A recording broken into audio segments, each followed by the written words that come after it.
Hey, sports fans. Well, I encountered something that was kind of interesting. It was when it, that the G7 and all that came up. Conversation I was having with somebody, and so I started, and so it was kind of interesting because it was like one, this person brought up how Trump wants to eliminate the income tax, and he's like, oh, it'll never happen. So what I'm starting to learn, really older Democrat boomers and older Democrats. So the way the system works now, they absolutely love it. Like the only change they want is more money handed out.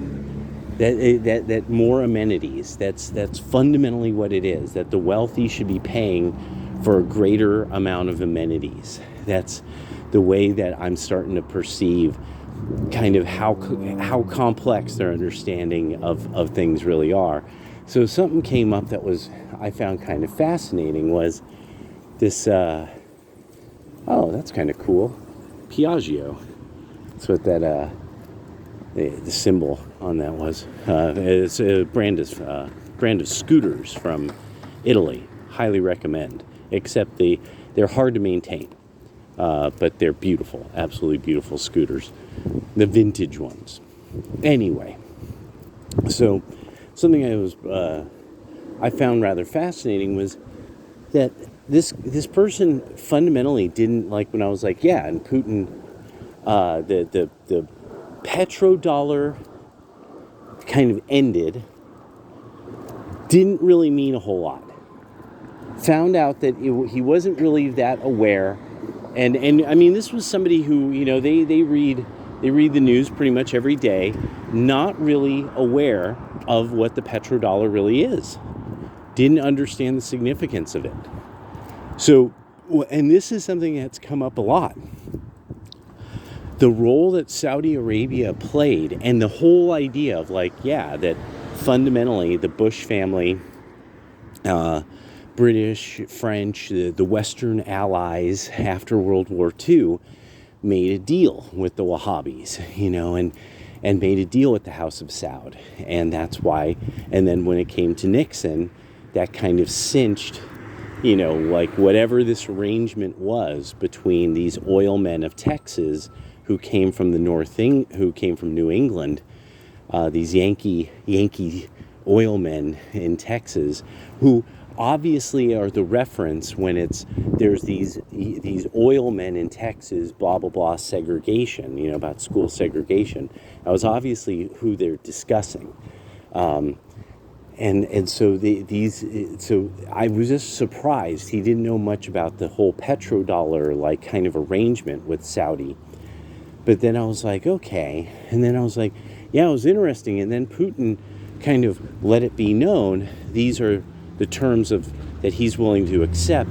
So old boomer, old liberal thinks there are young people who will fight Russia. He thinks these people exist. That there's a bunch of young people that they're itching to free Ukraine from the grips of Russia, somewhere these people exist. And I realized no matter what you say, they haven't made a dent in the Russian line. Russia controls about a third of the country. About half of their population isn't even in the country anymore. They can't get enough conscripts to even maintain the logistics part of their military effort. I mean, this is really one of these things that it started to hit me. Then at some point, and I'm like, and there's not a group of people called young Europeans who will fight the Russians because a bunch of old people in America say so.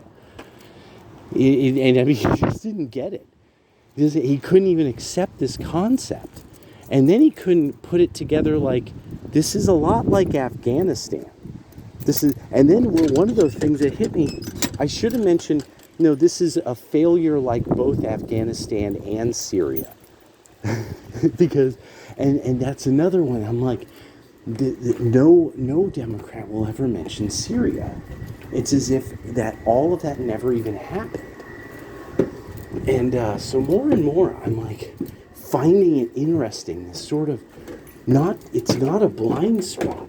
It is almost an active form of ignorance on the part of kind of older liberals. And this is something I started to notice with liberals generally. If they don't agree with the idea, they don't know fuck all about it.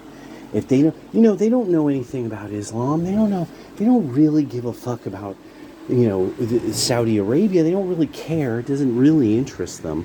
So they don't know anything about it. Like nothing at all in any way. I think it's because Russia doesn't fascinate them as a tourist destination that it just doesn't really matter to them to know what they're talking about. And more, I'm like really like sitting back like I really think these people think that there's like a thing called Ukraine that can beat Russia at this stage. Like there's a country called Ukraine. They can beat Russia. And it's like, oh, this can go on for years. And I'm sitting there like, did you just hear what you said, Democrat? And so this is, and like, oh yeah, we shouldn't have never been there in Vietnam. Literally within moments after all that. Yeah, Vietnam, yeah, we shouldn't have ever been there. Afghanistan, we shouldn't have been there. This is the grave of empires. And I'm just sitting there like, you old liberals are fucking nutters. You're fucking nutters. these people, like, they just, there's something wrong with the way their brains work. And finally, I'm like, yeah, you guys are really going to lose and lose humongously because you can't grasp, like, it. You have to have something logical going on between your ears. Like, where's your hair been last? But I kind of had this feeling that, like, there was sort of like this bizarre level of ignorance. And really, these people are believing everything that they're told by the federal by the standard news sources. And then I'm betting like NPR is totally become like a normal standard normie news source that just tells you what the State Department wants you to hear. And it's because old liberals, I've noticed, tend to be anti-Russian bigots. They just tend to have a problem with Russians, and it's mostly they met a Russian guy they didn't like. They encountered Russians that they didn't like, and so finally they're finally getting their opportunity to beat up the Russians, and I mean just it, and then also the kook, the super lunatic argument. Oh yeah, and I mean, who knows what he'll do next? It's like, you really think Vladimir Putin wants to invade Poland? Oh yeah, because da-da-da. And it's just like, with what? With who? With whom? Who's he going to do this with? Like, and then I'm sitting back like, do they realize the size of the armed forces that existed at the time that the USSR took over Poland? Like, do they realize how many people were there at that time before the famines?